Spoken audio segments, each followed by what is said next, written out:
माझ्या अंजली किचन मध्ये तुमचं स्वागत आहे। आज मी तुम्हाला दाखवणार आहे पातळ पोह्यांचा चिवडा। तर आपण आता साहित्याकडे वळूया। हा मी थोडासा हिंग घेतलेला आहे, ही मी जिरा पावडर घेतलेली आहे, ही हळद घेतलेली आहे, हे मीठ आहे, हे धन्याची पावडर घेतलेली आहे, ही पिठी साखर 1 वाटी घेतली आहे, हे तेल घेतलं आहे, आपल्याला गरज लागली तर परत तेल घ्यायला लागणार आहे। या मिरच्या घेतलेल्या आहेत, ही एवढ्या मोठ्या मिरच्या आहेत, या 12-15 मिरच्या घेतलेल्या आहेत एवढ्या मोठ्या।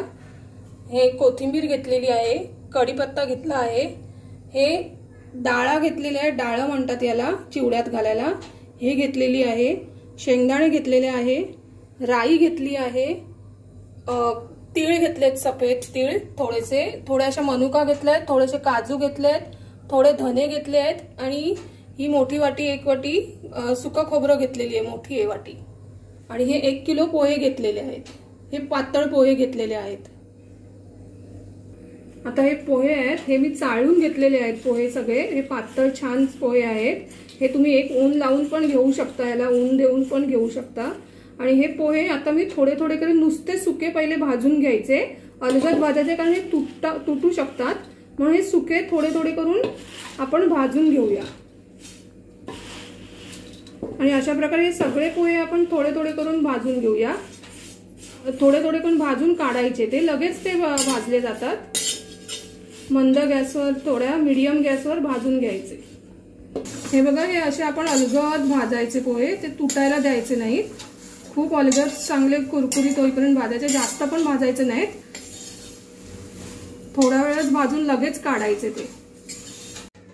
तर या प्रकारे आपण हे सगळे पोहे, पातळ पोहे भाजून घेतलेले आहेत, चांगले कुरकुरीत करून घेतलेले आहेत। हे बघा, चांगले कुरकुरीत करून घेतलेले आहेत हे आपले पातळ पोहे, आपण सर्व कोरडे चांगले भाजून घेतलेले आहेत। आता पुढची प्रोसेस करूया। आता आपण तेल घेत आहोत, आता आपल्याला तेल जरा जास्त लागेल, ही 1 वाटी घेतले मी, अजून थोडंसं घेते तेल। आता आपण याच्यात थोडं अजून 1 वाटी घेतलेलंच आहे, त्याच्यात अजून थोडं मी तेल घातलेलं आहे। आता आपण फर्स्ट याच्यात शेंगदाणे आपण भाजून घेऊया, तळून घेऊया। सगळे शेंगदाणे मी पहिले शेंगदाणे तळून घेते। हे बघा, अशा तऱ्हेने हे तेलात आपण शेंगदाणे चांगले तळून घेऊया। आता हे असे शेंगदाणे तळले गेलेत चांगले, आता आपण हे काढून घेऊया, तेल नितळून टाकायचं चांगलं।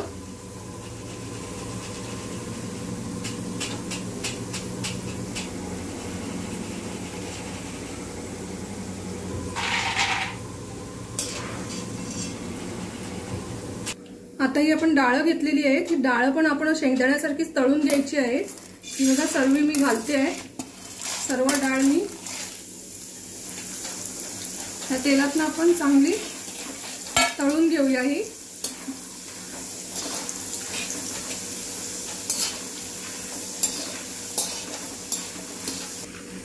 हे बघा, हे आपले असे डाळ आपण छान तळून घेतलेली आहेत, हे बघा, आणि छान झालेले आहेत। आता आपण ही काढून घेऊया। हे बघा, असे छान तेल सगळं चांगलं नितळून द्यायचं, आणि तेल नितळल्यानंतर ह्या डाळ आपण चांगलं काढून घेऊया। आता हे बघा, हे आपण सुकं खोबरं घेत आहोत, हे सुकं खोबरं मी आता तळायला घालते आहे। हे बघा,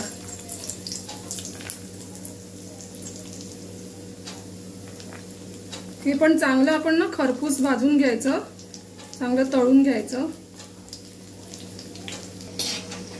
हे आता आपण नीट चांगलं तळून घेऊया। आता आपण हे बघा, सुकं खोबरं हे असं छान तळून झालेलं आहे, हे बघा, सुकं खोबरं छान तळून झालेलं आहे। आणि आता मी काजू तळते आहे, काजू पटकन तळून घेऊया।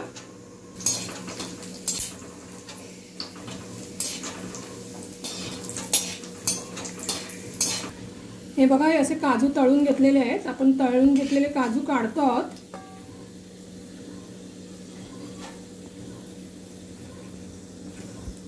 आता आपण राई टाकणार आहोत फोडणीला। हे बघा, हे राई टाकली आहे मी फोडणीला, आणि आता धने पण टाकते फोडणीला।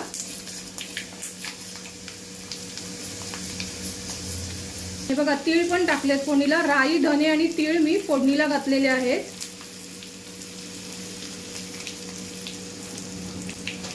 ते आता आपण चांगले असे फोडणीला घातलेले तळून घेऊया, चांगले परतून घेऊया। आणि आता ह्याच्यात आपण मिरची, कढीपत्ता, कोथिंबीर घालणार आहोत।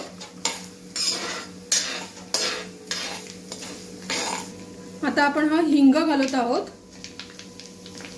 हिंग थोडा जास्तच घालायचा कारण 1 किलो पोहे आहेत।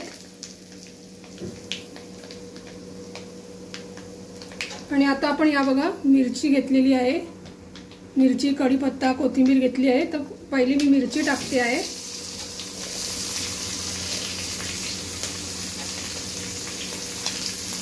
मिरची टाकल्यावर थोडं परत हलवायचं आणि मग कढीपत्ता घालायचा। बघा कढीपत्ता घातलेला आहे, चांगलं परतून घ्यायचं तुम्हाला। आणि तेल जर वाटलं अजून घालावं तर तुम्ही घालू शकता, घेऊ शकता अजून तेल।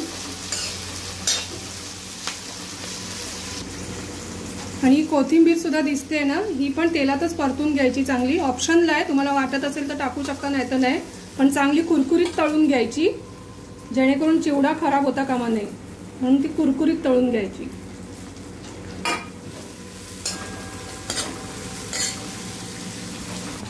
आता आपण हळद घालत आहोत।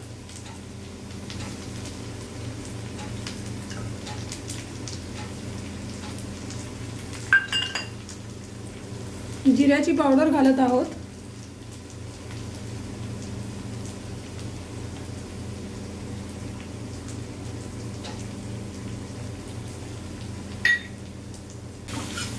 हे आपण सगळं परतून घेऊया। तुम्हाला हळद कमी वाटली तर तुम्ही हळद अजून घेऊ शकता। ह्याच्यात मी थोडं तेल टाकलेलं आहे अजून, कारण मला तेल इथे लागली, तेलाची गरज लागली, म्हणून मी आधीच सांगितलंय की थोडं थोडं जर तुम्हाला वाटलं तर तेल घेऊ शकता। ह्याच्यात मी थोडं तेल अजून घेतलेलं आहे फोडणीत। आणि आता मी ह्याच्यात पोहे घालत आहे। हे बघा, हे सुके भाजलेले पोहे होते, पातळ पोहे। आता हे आपण घालत आहोत।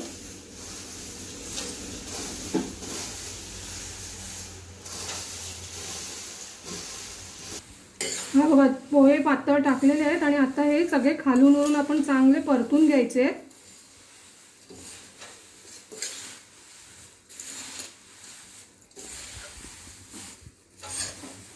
खूप हळूहळू परतायचे, चारही बाजूने चांगले परतून घ्यायचे। हे बघा हा सगळा चिवडा आपण फोडणीत चांगला पोहे परतून घेतले आहेत। आता आपण ह्याच्यावर हे शेंगदाणे आणि डाळ तळलेले होते हे सगळे टाकणार आहोत, आपण घालणार आहोत। तसंच काजू आणि सुकं, हे बघा सुकं खोबरं आणि काजू हे पण घालणार आहोत।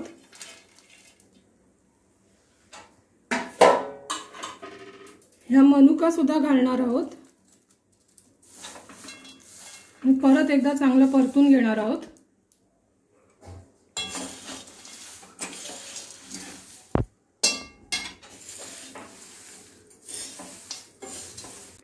तर हा बघा आपला परतून झालेला आहे चांगला चिवडा। आता आपण याच्यात चवीनुसार मीठ टाकणार आहोत। तुम्ही सुद्धा चवीनुसार मीठ टाका। मीठ टाकल्यानंतर आपण अजून परतून घेणार आहोत। हे मीठ टाकल्यावर आपण चांगलं असं सगळं एक समान करून घेऊया, सगळीकडे चव लागली पाहिजे मिठाची।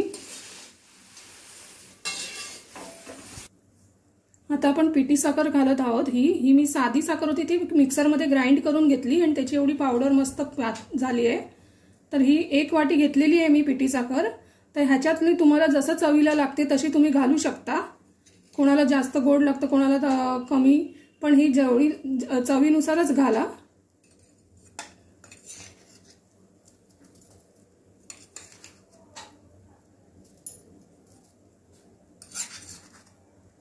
मी आधी अर्धी वाटीच घातली आहे आणि अर्धी वाटी ठेवली आहे। तुम्ही ती चव बघा आणि मग तुम्हाला जशी लागेल तसं तुम्ही परत हवं तर सगळी वाटत असेल घालायची तर सगळी घाला।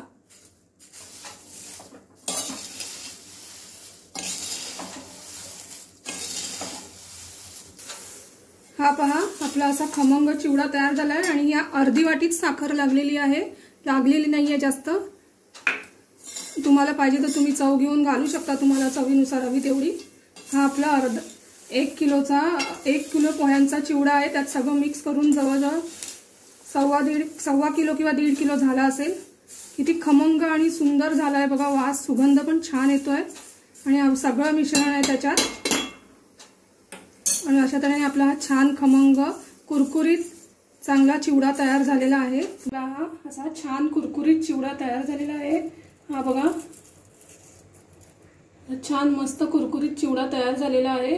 तुम्ही हा करा, दिवाळीत करा किंवा इतर अन्य वेळी कुठल्याही नाश्त्यासाठी हवे असेल, इतर वेळी काय खाण्यासाठी हवा असेल तर अशा प्रकारे हा माझा चिवडा करून बघा। दिवाळीसाठी तर खूपच छान आहे, सगळ्यांना आवडणारा असा चिवडा आहे। तुम्ही हा चिवडा मी जो दाखवला आहे तो चिवडा करून बघा, तुम्हाला आवडेल। आणि माझ्या अंजली किचनला लाईक करा, सबस्क्राइब करा आणि शेअर करा आणि बेल बटन दाबा। धन्यवाद।